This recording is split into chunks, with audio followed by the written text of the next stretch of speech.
है कोई बकरी का दूध पीने वाला, तकलीफ माने वाला, निर्बल लाखों का व्यक्ति उसका बाप कैसे हो सकता है? भारत माता का कोई बाप नहीं होता और भारत माता का कोई पति भी नहीं होता। राष्ट्राध्यक्ष शब्द हो सकता है लेकिन पति, ये भ्रष्टाचार है। भारत हमारी मां है, हम उसकी संतान हैं।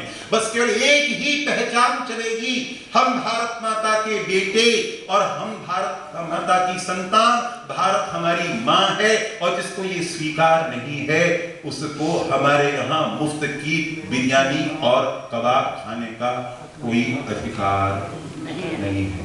और सबसे बड़ा भ्रष्टाचार ये अफजल गुरु क्या कर रहा है, कसाब क्या कर रहा है, उसके लिए स्पेशल सेल क्यों बनाई जाती है और उसकी दया याचिका क्यों में क्यों लगी हुई है? प्रायोरिटी के आधार पर उसको तुरंत सुन करके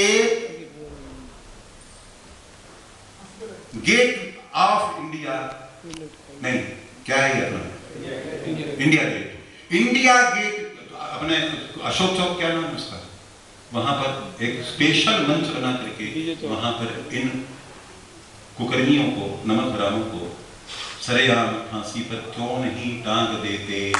अंदर पर्दे के अंदर फांसी देने से क्या फायदा है? बताओ ना कि देशद्रोहियों का क्या दंड होता है। अन्ना हजारे कहते हैं कि भ्रष्टाचारियों को फांसी पर लटका देना चाहिए। तो फिर जो आदमी सरेआम ये कह रहा है कि कश्मीर पाकिस्तान को दे देना चाहिए, आत्मनिर्णय का अधिकार देना चाहिए, कह रहा है ना। अब भारत का सबसे बड़ा विधिवेत्ता बना हुआ है, 10 लाख रुपए एक पेशी लिए बिना, एक पेशी के लिए बिना तैयार नहीं होता। कभी ये पूछता नहीं कि तुम सच हो या नहीं हो। तो उसको, यानी एक भ्रष्टाचारी को, मामूली जमीन की हेराफेरी करने वाले को तो फांसी होनी चाहिए।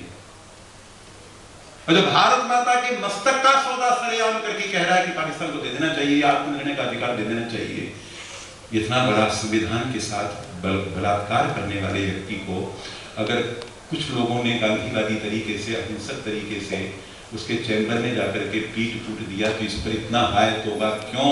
और अगर आपको अच्छा नहीं लगा तो आपने ये क्यों कहा कि बस एक ही चाटा मारा, बाद में पलटी मत अन्ना जी।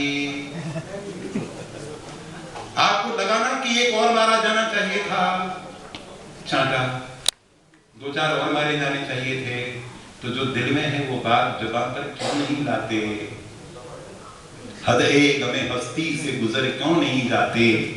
जीना नहीं आता है तो मर क्यों नहीं जाते? मंजिल को जो पाना है तो तूफान भी मिलेंगे, डरते हो तो किश्ती से उतर क्यों नहीं जाते? बहुत इंतहा हो गई आप लोगों के सब्र की। अब मैं समाप्त करता हूं। अंत में 1958 में वाराणसी केंद्रीय कारागार में रची गई अपनी रचना सुना करके आप। युग के गहरे अंधकार में जाति हमारी सोई है, होकर संज्ञा शून्य सुनहरे सपनों में वह खोई है। देखें कौन मनस्वी इसको करके यत्न जगाता है, अंधकार में ज्योति पुंजड़े इसको मार्ग दिखाता है। आज हमें कुछ करना है, आज हमें कुछ करना है। उजड़ गया है गेह हमारा क्रूर शत्रु के हाथों से, लोग भुलाना चाह रहे हैं हमको को कोरी बातों से। देखें कौन तपस्वी इसको करके यत्न सजाता है। जर्जर खंडहर की नींवों पर नूतन भवन बनाता है। आज हमें कुछ करना है, आज हमें कुछ करना है।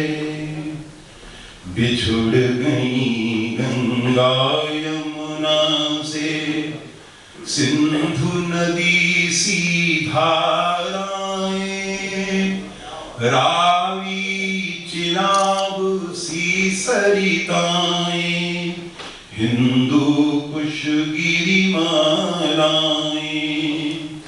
देखें कौन सुधीर इन्हें फिर अपने घर में लाता है। बिछुड़ी अपनी